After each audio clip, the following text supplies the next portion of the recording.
Major ডালিম বলছি। অদ্য সকাল হতে খন্দকার মুশতাক আহমদের বলিষ্ঠ নেতৃত্বে সামরিক বাহিনী ক্ষমতা দখল করিয়াছে। শেখ মুজিব ও তার খুনি দুর্নীতিবাজ সরকারকে উৎখাত করা হইয়াছে। এখন হতে সারা দেশে সামরিক আইন জারি করা হলো। অনেকে বলে মুজিবকে মারা হলো কেন? মুজিব তো মারা যায় নাই, মুজিব নিহত হয়েছে একটা সেনা অভ্যুত্থানে ঘটাকালে। সেনা অভ্যুত্থান তো আর খালে আছে, মার্বেল খেলে না, ওখানে দুই পক্ষ থেকেই গোলাগুলি হয় এবং হতাহত হয় দুই পক্ষ। সো মেজর ডালিম একদম অকপটে স্বীকার করেছেন যে 15ই আগস্ট ছিল একটি বিদ্রোহ, যেই বিদ্রোহের মধ্য দিয়ে তৎকালীন সময়ে সেনাবাহিনীর কর্মীদের সাথে, সেনাবাহিনীর তৎকালীন দায়িত্বপ্রাপ্ত ব্যক্তিদের সাথে, একটি শেখ মুজিব কিংবা মুজিববাদী লোকদের সাথে একটি দ্বন্দ্ব হয়েছে এবং সেখানে দুই পক্ষেরই মারামারিতে গিয়ে যেটা হওয়ার সেটা হয়েছে। দর্শক, আজকের এই ভিডিওটি দেখলে আপনারা রীতিমতো অবাক হয়ে যাবেন। আপনারা জানেন ইতিমধ্যে আওয়ামী লীগ সরকারের পতন হয়েছে। এখন ক্ষমতায় আছেন অন্তর্বর্তী সরকার ডক্টর মোহাম্মদ ইউনূস। অন্তর্বর্তী সরকারের মাননীয় উপদেষ্টা ডক্টর মোহাম্মদ ইউনূস থাকাকালীন দেশে কি কি ঘটনা ঘটে যাচ্ছে তা আপনাদের প্রমাণ সহকারে দেখাবো। দর্শক, কথা আর বাড়াবো না, ভিডিওতে চলে যাব। তার আগে আপনাদের কাছে ছোট্ট একটি অনুরোধ, আপনি যদি আমাদের চ্যানেলে নতুন দর্শক হয়ে থাকেন তাহলে অবশ্যই চ্যানেলটি সাবস্ক্রাইব করে পাশে থাকা বেল আইকনটি বাজিয়ে দিতে ভুলবেন না। যারা অলরেডি আমার চ্যানেলটি সাবস্ক্রাইব করেছেন তাদেরকে জানাই অসংখ্য ধন্যবাদ। চলুন ভিডিওটি শুরু করা যাক। কিন্তু কোনো বিচ্ছিন্ন ঘটনা না, এটা সূত্রপাত হয় মুক্তিযুদ্ধ চলাকালীন অবস্থায়। আমরা বুঝতে পেরেছিলাম যে বাংলাদেশের মুক্তিযুদ্ধটা অ্যাকচুয়ালি কাদের ইন্টারেস্টে হচ্ছে, দেখে আমাদের ইন্টারেস্টে হচ্ছে যে আমরা আমাদের দেশ যুদ্ধ করে স্বাধীন করব, নাকি এটার পেছনে অন্য কোনো উদ্দেশ্য কাজ করছে। যখন 7 দফাতে চুক্তি করে নজরুল ইসলাম আর তাজউদ্দিনকে পারমিশন দেওয়া হলো to establish provisional government in Calcutta, এই 7টা ক্লজ পড়ে সাইন করার পর, দস্তখত করার পরে নজরুল ইসলাম সাহেব ফিট হয়ে পড়ে গিয়েছিল যে এটা তো একদম একটা দাস খর, যে আমরা ক্রমান্বয়ে ভারতের একটা করদ রাজ্য, তারপরে একটা অঙ্গরাজ্য হিসেবে অঙ্গরাজ্যে পরিণত হবে বাংলাদেশ, হবু বাংলাদেশ।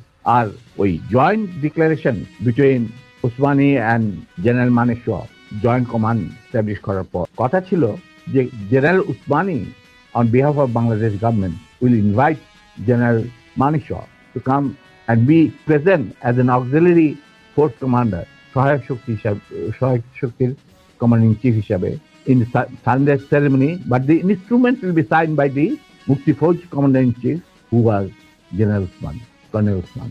কিন্তু সেটা হতে দেওয়া হলো না। 16ই ডিসেম্বরে যে সারেন্ডার সেরেমনি হলো রেস করতে, সেখানে পরিষ্কার বাংলাদেশের জনগণ দেখতে পেল যে পাকিস্তান আর্মি সারেন্ডার করছে ভারতীয় সেনাবাহিনী, এবং সেখানে সাইন করছেন আরোরা ভারতীয় বাহিনীর পক্ষে, আর ওদিকে নিয়াজি পাকিস্তানি আর্মি। সেখানে মুক্তিযোদ্ধারা কোথায়? আমরা পরে থাকলাম ধারুদার হিসাবে ইন্ডিয়ান আর্মির রাস্তা পরিষ্কার করে দেওয়ার কাজে, বনে বাজারে। আমাদের কি কোনো শহরগঞ্জে ঢোকার পারমিশন দিল না মুজিব সরকার, মানে তাজউদ্দিনের সরকার, আওয়ামী লীগ।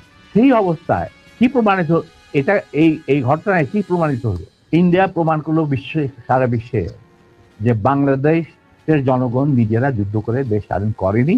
বাংলাদেশ নামক একটি রাষ্ট্র প্রিমেচুরলি জন্ম দেওয়া হয়েছে as an outcome of Indo Pakistan war, যেখানে ইন্ডিয়া জিতেছে। এইটা হলো ইতিহাসের শুরু।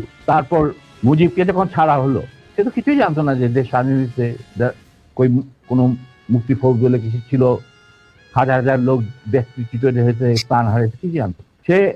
তাকে যখন ছেড়ে দেওয়া হলো, তখন ইন্দিরা গান্ধী তাকে পাকিস্তানে ফোন করে বলল যে, ফোন করলো মুজিব, ফোন করে বলল যে আমি দেশে ফিরে যাচ্ছি। তখন ইন্দিরা গান্ধী যাওয়ার আগে আপনার সাথে দেখা করে আমি আপনাকে কিছু কথা জানতে চাই।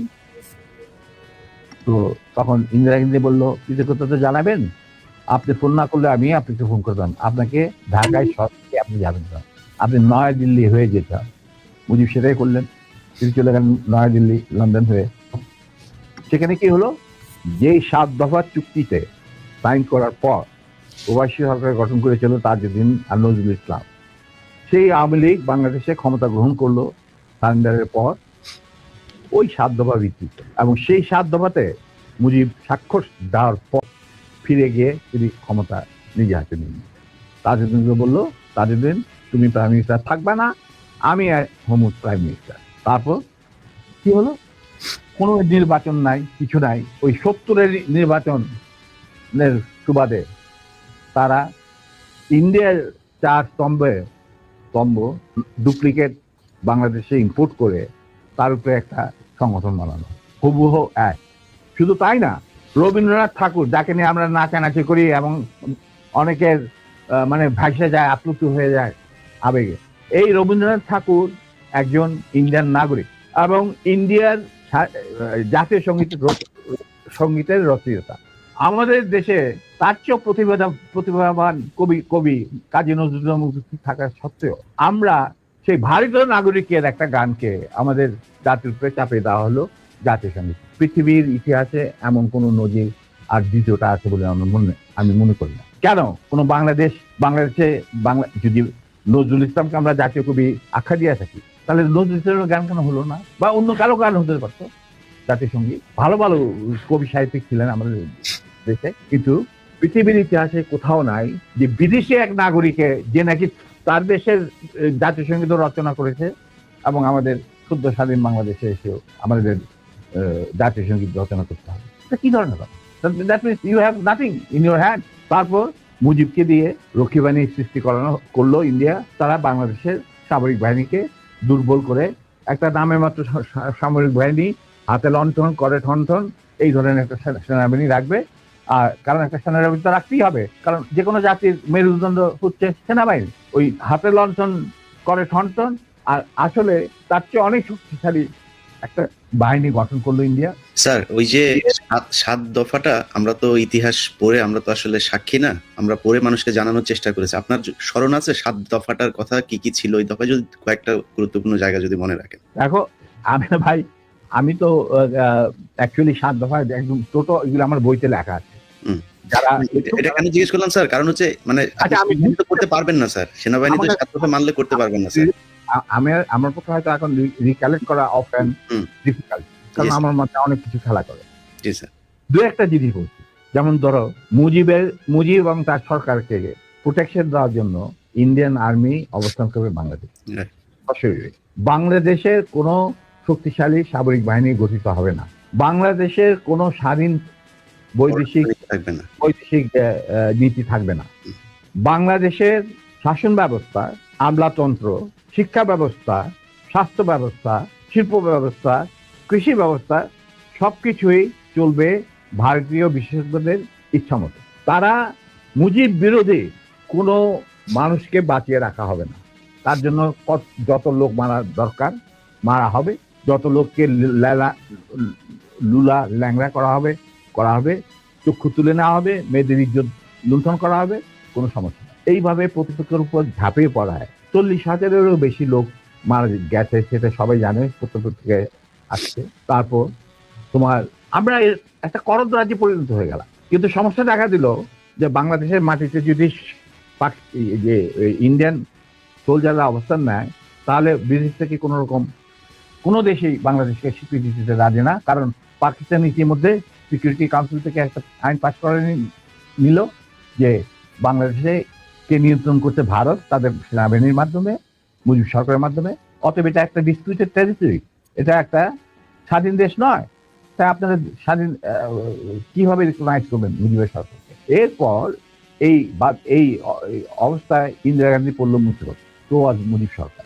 তখন ইন্ডিয়ান সরকার ডিসাইড করলো যে ঠিক আছে, আমাদের সোলজার আমরা ফেরত নিয়ে আসবো, তার পরিবর্তে আমরা জাতীয় রক্ষী বাহিনী বানাবো। তাই করা হলো। তো যে কাজটা ইন্ডিয়ান আর্মি করছিল সেটা পরে জাতীয় রক্ষী বাহিনী করলো। আর কি ধরনের অত্যাচার, অবিচার, কি ধরনের মানে হত্যাযজ্ঞ, গুম, খুন এবং অনাচার, অবিচার মুজিব সরকার করছিল, সেটা খতিয়ান তো তুমি আমাকে ভালো জানবে। অনেকে এই বিষয়ে লিখেছেন, সাহসী যারা তারা লিখে গেছেন, আমিও কিছুটা লিখেছি। সেখানেই শেষ হলো না। তারপর দেখা গেল যে সেই সূতিকাগার থেকে মুজিব কায়েম করলেন একদলীয় এক ন্যায়তত্ত্ব, স্বৈরাচার শাসন, বাকশাল, এবং নিজেকে তিনি আজীবন রাষ্ট্রপতি হিসেবে ঘোষণা দেবেন সিদ্ধান্ত না হয়। এই বাকশালের মেম্বার সবাই। সেই বাকশাল করার পর মুজিবের শক্তি বেড়ে গেল, তার নিষ্ঠুরতা এমন অসহনীয় পর্যায়ে চলে গেল। ইলিয়াস লুটপাট, মার ধর, চোরাচালান, নকল টাকা ছাপানো ভারত থেকে, এই সমস্ত মানে একটা আমাদের মনে অস্তিত্বই এমন অবস্থায় গিয়ে থাকলো যে মানুষ একদিন মুজিবের জন্য দোয়া করেছিল যে আল্লাহ এই মুজিব আমাদের চোখের মনি, আমাদের বাঁচাবে, দেশকে স্বাধীন করবে, বাঙালিদের ন্যায্য অধিকার আদায় করবে। সেই মুজিবের জন্য লোকজন আল্লাহর কাছে দোয়া চাচ্ছিল যে আল্লাহ আমাদের আজাদ দাও, নমরুদের হাত থেকে আজাদ দাও, আমরা তো শেষ মরে যাচ্ছি, সব কোথাও কোনো কেউ নেই প্রতিবাদ করা। এটা তো আমরা যারা সেনাবাহিনীতে তখন ছিলাম, যারা দেশপ্রেমী যোদ্ধা, তারা ঠিক মেনে নিতে পারেনি। যেভাবে তারা মেনে নিতে পারেনি পাকিস্তানের জান্তাদের অবিচার এবং দুরাচার, এরই পরিপ্রেক্ষিতে তাদের নেতৃত্বে সংগঠিত হয় একটা সেনা বিপ্লব। অনেকে বলে মুজিবকে মারা হলো কেন? মুজিব তো মারা যায় নাই, মুজিব নিহত হয়েছে একটা সেনা অভ্যুত্থানে ঘটাকালে। সেনা অভ্যুত্থান তো আর খালি হাতে মার্বেল খেলে না, ওখানে দুই পক্ষ থেকেই গোলাগুলি হয় এবং হতাহত হয় দুই পক্ষ। যেমন মুজিবের পক্ষের কিছু লোক মারা গেল, সেভাবে বিপ্লবীদের সেনা অভ্যুত্থানকারী বিপ্লবীদের তরফ থেকে কিছু লোক প্রাণ হারায়। এটাই বাস্তবতা। কিন্তু তারা বিজয়ী হয়ে গেল, বিপ্লবীরা বিজয়ী হলো, তারা ক্ষমতা তাদের নিজে হাতে নিয়ে নিল স্বতঃস্ফূর্তভাবে। ইলিয়াস ঘোষণাটা অবশ্য আমি দিয়েছিলাম, স্বতঃস্ফূর্তভাবে মুজিবের সেই মৃত্যুর খবর জানার পর আর বাকশালের পতনের খবর জানার পর লাখো লাখো লোক, মানে দেশের রাস্তা ঘাট গঞ্জ শহর বন্দর নগর গ্রাম সবাই আনন্দ মিছিল বের করলো। আমরা তো এই সমস্ত লোকজনকে ডেকে নিয়ে আসি, স্বতঃস্ফূর্তভাবে লোকজন। আর যে সমস্ত রাজনৈতিক নেতা বা দলগুলো আন্ডারগ্রাউন্ড ছিল, তারাও জনসমর্থন নিয়ে রাস্তায় চলে আসে। এইভাবেই জনস্বীকৃতি পেয়েছিল পল্লিয়া রাষ্ট্রের 32 সামরিক অভ্যুত্থান এবং পরবর্তীতে খালেদ মোশাররফের প্রতিক্রিয়াশীল কুচক্রীদের কুদাতার বিরুদ্ধে ঘটা 7 নভেম্বরের সিপাহী জনতার বিপ্লব। এগুলো সব একই সূত্রে গাথা। তো আমি বলবো যে আমাদের ফার্স্ট রিপাবলিক ছিল ফ্রান্স রেভলিউশনের পরিপ্রেক্ষিতে বলছি, ফার্স্ট রিপাবলিক ছিল 71 মুক্তিযুদ্ধ, তারই ধারাবাহিকতায় হয়েছে 75 আগস্ট বিপ্লব, তারই ধারাবাহিকায় থার্ড রিপাবলিক হয়েছে 1924 সালের ছাত্র জনতার পাতায় জানি। কিন্তু ডালিম ক্লেম করার চেষ্টা করছেন যে বাংলাদেশের ইতিহাসে রাজপথে মানুষ নেমে এসেছে ওই 15ই আগস্টের পরে। তাহলে জনগণ যেই কাজটি করেছে, জনগণ যেই কারণে খুশি হয়েছে, জনগণ কেন এত রাজপথে নেমে এসেছে, সেটা আজকের মেজর ডালিম প্রশ্ন রেখে গিয়েছেন। কারণ জনগণ যদি না চায় কোনো কিছু, সেটা কোনোভাবে যে চাপিয়ে দিয়ে, কোনোভাবে তৈরি করে দিয়ে, কোনোভাবে আপনার মন গড়া মতবাদ দিয়ে সম্ভব নয়। তার জ্বলন্ত উদাহরণ কিন্তু আমরা এই 24 সালে এসে চোখের সামনে দেখলাম শেখ হাসিনাকে কিভাবে পালিয়ে যেতে হয় এবং তিনি সেখান থেকে পালিয়ে গিয়েছেন। আজকের এই মেজর ডালিমের শুধু এই এত লক্ষ মানুষ একত্রে দেখার মধ্য দিয়ে প্রমাণ হয় ডালিমরা হারিয়ে যায়নি, তাদেরকে সত্যিকার মনোপটে রেখেছে। আমি মনে করি একজন বীর, তাকে সম্মানের সাথে বাংলাদেশে ফিরিয়ে এনে বাংলাদেশের সমস্ত জায়গায় তার যত ধরনের তার বিরুদ্ধে অপকর্ম, অপতৎপরতা, মিথ্যা অপবাদ কিংবা তাকে ধ্বংস করে দেওয়ার জন্য, তার পরিবারকে শেষ করার জন্য যে ধরনের অত্যাচার নির্যাতন নিপীড়ন আওয়ামী লীগ করেছে, বিগত দিনের বিভিন্ন সময় হয়েছে, সেই জিনিসগুলোর সব কিছু উড্ড করে এই দেশপ্রেমিক নাগরিকদেরকে ডেকে আনা দরকার। আমি এ কারণেই বলছি যে এই ডালিম তাহলে কি শেখ হাসিনার চেয়ে জনপ্রিয় কিনা? এই মেজর ডালিম কি তাহলে বাংলাদেশের আওয়ামী লীগের যে কোনো লোকের চাইতে জনপ্রিয় কিনা? যে এরকম লাইভে আসবেন এবং লাইভে আসার পরে অ্যাকসেপ্ট আজাহারি কিংবা জাতীয় 2-1 নেতা যদি থাকেন, এই বাদে বাংলাদেশের এমন কোনো ব্যক্তি লাইভে আসবেন এবং লাইভে এসে 8 লক্ষ লোক আপনার লাইভ দেখবে একত্রে, সেটা আমার ইতিহাস সৃষ্টি করবে, আমার কাছে এরকম কোনো এক্সাম্পল এখন পর্যন্ত নাই। তার মানে হচ্ছে এই যে ডালিম সাহেবরা আসলে যে মানুষের কাজটি করেছেন, মানুষকে যে ভালোবেসেছেন এবং মানুষের হৃদয়টাকে তারা বুঝতে সক্ষম হয়েছেন, সেই 1975 সালের কঠিন সময়েও, যেই সময় আপনার ফেসবুক ছিল না, মিডিয়া ছিল না, ইউটিউব ছিল না, কারো কোনো বক্তব্য সামনে আসার সুযোগ ছিল না, তখনও এই মানুষগুলো তারা এই দেশপ্রেমিকের অবস্থান তৈরি করে তারা নিজেরা দেশের জন্য যুদ্ধ করে লড়াই করে তারপরে এই বাংলাদেশকে হয়তো এমন কিছু অবদান রেখেছিল যেটার কারণে আজকের জনগণ তাদেরকে এখনো স্মরণ করছে। আমি মনে করি মিথ্যা বানোয়াট মামলা দিয়ে শুধু ডালিম নয়, এরকম ডালিমদের মতো দেশপ্রেমিক অনেক নাগরিককে আওয়ামী লীগ হত্যা করেছে। হয়তো তাদেরকে আপনারা আর ফেরত পাবেন না, কিন্তু তাদের যে কারণে তাদেরকে আমরা বাঁচাতে পারলাম না, তারা দায়ী থাকিয়ে যাবেন। কারণ এই ডালিম সাহেবরা ছিলেন বিদায় বাংলাদেশের একটি ইতিহাস রচিত হয়েছিল। ডালিম সাহেবরা ছিলেন বিধায়ী বাংলার জনগণ একটি স্বাধীনতার স্বপ্ন নতুন করে পেয়েছিল, এবং এই ডালিম সাহেবদেরকে এখনো মানুষ সম্মান করে, শ্রদ্ধা করে, সেটাই আজকের আমাকে ভাবিয়ে তুলেছে। বাংলাদেশে অনেকেই ফুরুত যাকে তাকে নিয়ে সমালোচনা করেন, অমুকের লক্ষ লক্ষ মানুষ দেখলে অসহ্য হয়ে যান, সাবধান হয়ে যান, কোনো কিছুতে লাভ হবে না। মানুষ যখন কাউকে ভালোবাসে তাকে চাপিয়ে রাখা যায় না।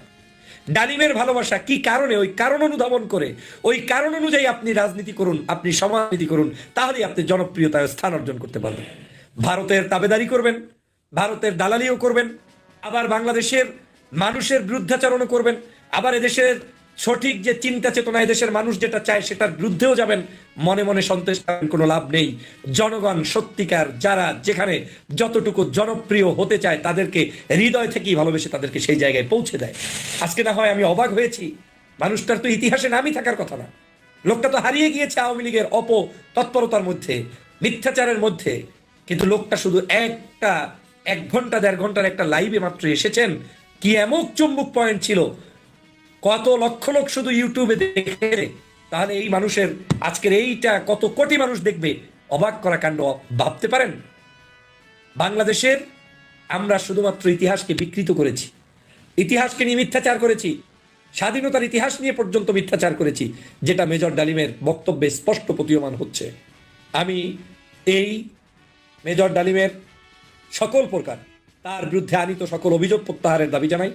দেশপ্রেমিক এই মানুষটাকে বাংলাদেশে ডেকে এনে জাতীয় বীর হিসেবে মর্যাদা দেওয়ার দাবি জানাই, এবং এই 2024-এর যে গণ অভ্যুত্থান হয়েছে, আমি মনে করি এই স্পিরিটটা এই ডালিমদের সৃষ্টিকৃত স্পিরিটের একটা অংশ। অতএব ডালিমদেরকে মাথার তাজ হিসেবে রাখতে হবে, আর বর্তমান প্রজন্মের যারা এই বিপ্লব সাধিত করেছে তাদেরকেও সম্মানিত করতে। দর্শক, সম্পূর্ণ ভিডিওটি দেখলেন, আশা করি বিষয়টি বুঝতে পেরেছেন। এই নিয়ে আপনার গুরুত্বপূর্ণ মন্তব্যটি অবশ্যই কমেন্ট বক্সে জানিয়ে দিবেন। ধন্যবাদ।